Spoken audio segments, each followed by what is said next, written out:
Meu nome é Olavo Luiz Pimentel de Carvalho.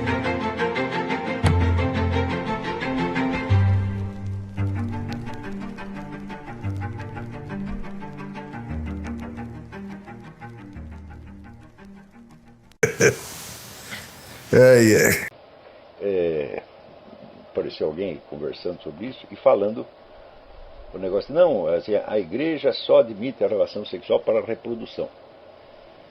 Eu digo, escuta, você pensa que a igreja é uma fazenda modelo que está lá para reproduzir seres, né? Quer dizer, você é um monte de galinha e tem que reproduzir outras galinhas igual. Você pensa que a igreja é isso? Né?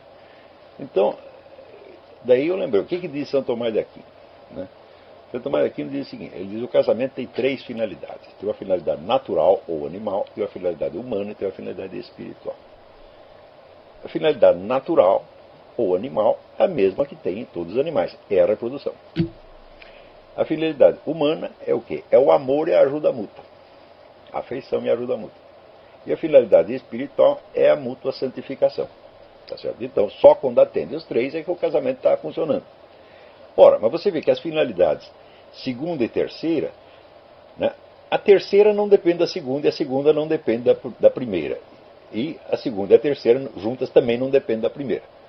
Tá certo? Então, por exemplo, você pode ter amor e ajuda mútua com uma outra pessoa sem precisar reproduzir com ela, ou sem precisar ter um ato sexual com ela. Né? Senão, a gente precisaria estar transando com todo mundo que a gente tem afeição e ajuda de algum modo. Né? O sujeito chega e ele pede um dinheiro emprestado e fala, não empresta, porque senão você vai querer transar comigo. Tá certo? As coisas não são assim. Mas, e a santificação também, é claro, não depende de que você tenha uma relação de amor e ajuda mútua com ninguém, porque você pode viver como São Simeão Estilita, tá certo? No alto de uma coluna, rezando isolado sozinho, você com Deus a vida inteira e você se santifica assim. Então você não depende de mais ninguém para você se santificar. E o amor e a ajuda mútua também não depende de você reproduzir. Então eu digo, mas Raiz, então por que Deus inventou o casamento? Por que já não santifica a pessoa direto sem passar por tudo isso? Se todos nós vamos morrer mesmo, e se a finalidade é ir ou para o céu ou para o inferno, então já vai direto. Para que ter todos esses entretantos, né? Então, você vê, se Deus fez isso, se Deus instituiu esta coisa, algum motivo ele tinha. Né? Então, aquilo que hoje nós confusamente chamamos sexo ou relação sexual, que não é um conceito, é uma imagem, né? O que ela é? Ela é um intermediário entre a primeira finalidade e a segunda finalidade. Ou seja, você tem um instinto reprodutivo e Deus, para que as espécies se reproduzissem, fez com que o macho e a fêmea da espécie se sentissem fortemente atraídos um pelo outro. Senão eles não iam reproduzir de jeito nenhum. Tá certo? Se disser para você, olha, você tem que reproduzir com aquele poste. Tá certo? Ou aqui com o hipopótamo.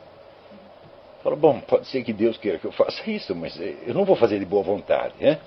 Tá certo? Mas, como existe a atração, então você naturalmente a atração pode se enganar de objeto, quer dizer, você pode confundir, tá certo? E você ter atração por uma outra coisa, por uma pessoa do seu sexo, por um animal, por uma coisa, tudo isso pode acontecer. Por quê? Porque o instinto, o desejo, ele não vem para nós em forma pura, ele vem através da filtragem da imaginação. Aquilo que você não imagina, você não deseja. Então não basta ter o instinto.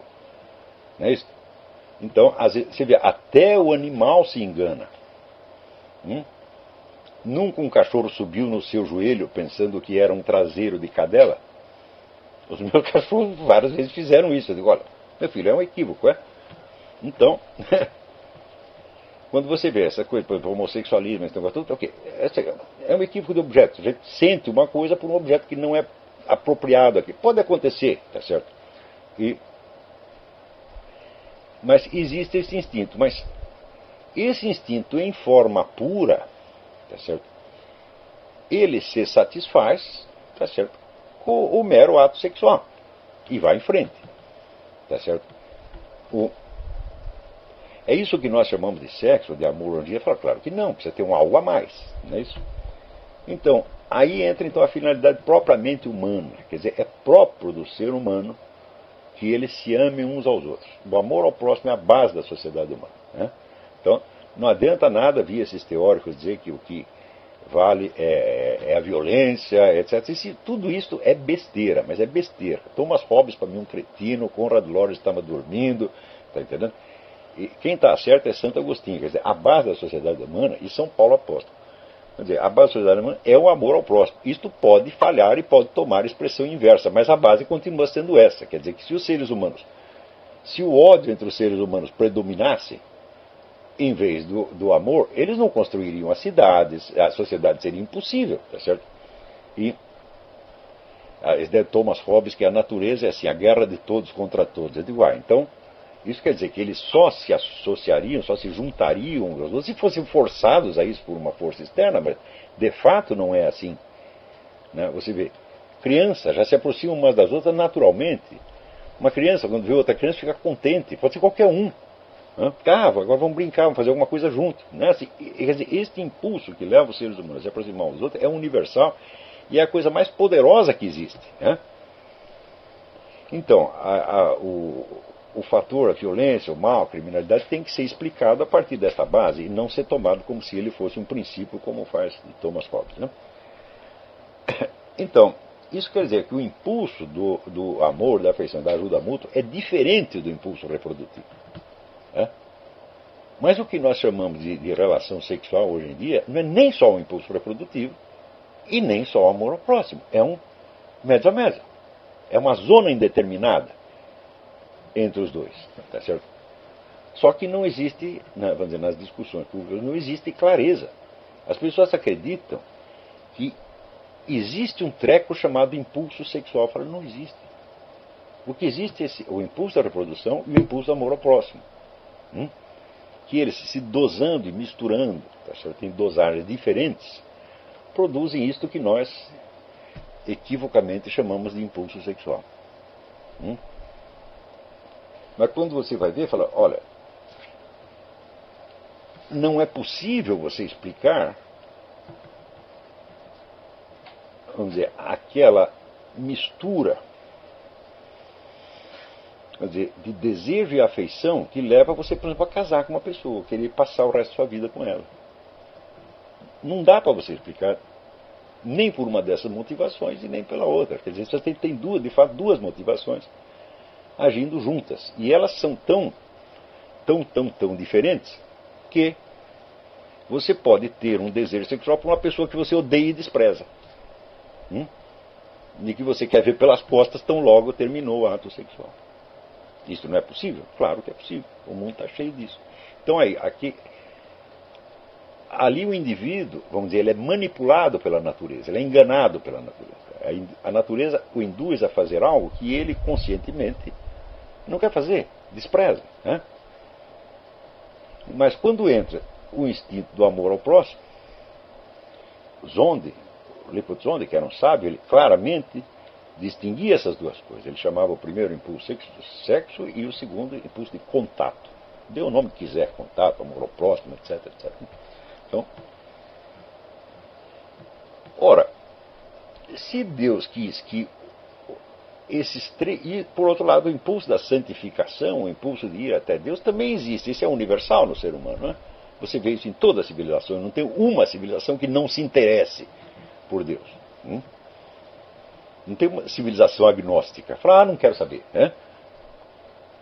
Quanto mais você recua na história humana, você vê o aparecimento daquilo que Mircea Eliade chama os deuses uranianos, Deus no céu. Né? Ou seja, a experiência sensível, tá certo, de você estar na Terra cercado por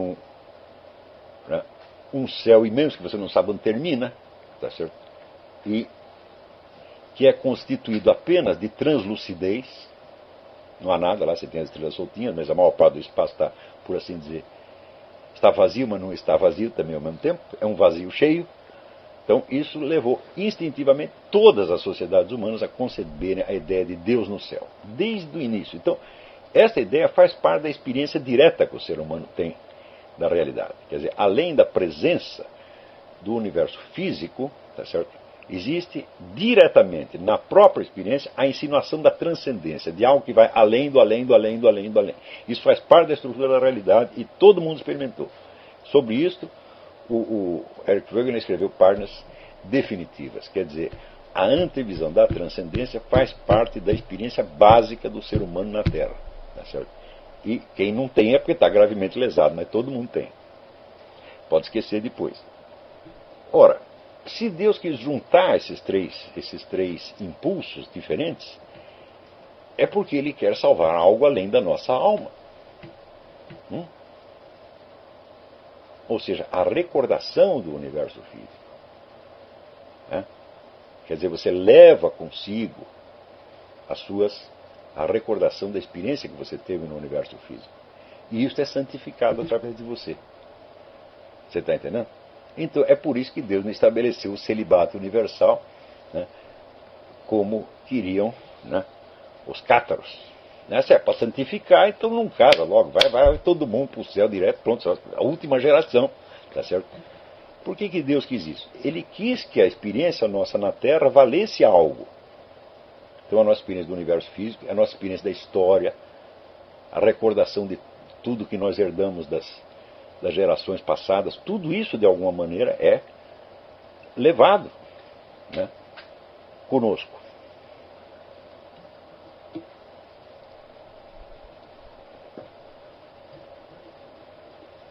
Então, falando, olha, por trás dessa noção idiota, vamos dizer, esquemática de que a igreja só admite o sexo para a reprodução, existe uma concepção enorme, grandiosa, tá certo? Né, por assim dizer, alquímico-cósmica, tá certo? Do ato sexual. Mas os idiotas não entendem, tá certo? Qual é o erro aí? O erro é você pegar uma frase, uma sentença, uma afirmação, uma tese e querer tomar posição com relação a ela sem cumprir aquela condição que Hegel dizia. Uma afirmação nada significa sem o caminho que levou até ela. Então, por exemplo, quando São Boaventura diz, Deus é a primeira coisa que você conhece. São Tomás de Aquino diz, Deus é a última que você conhece. Aparentemente tem uma oposição e só lhe resta tomar posição. Você vota a favor, você está no time boaventurino ou está no time tomista. Né? Mas quando você vê o encaminhamento que eles deram, como é que eles chegaram a isto? Aí você percebe que estão falando de coisas diferentes. Essa é a grande arte da dialética aristotélica.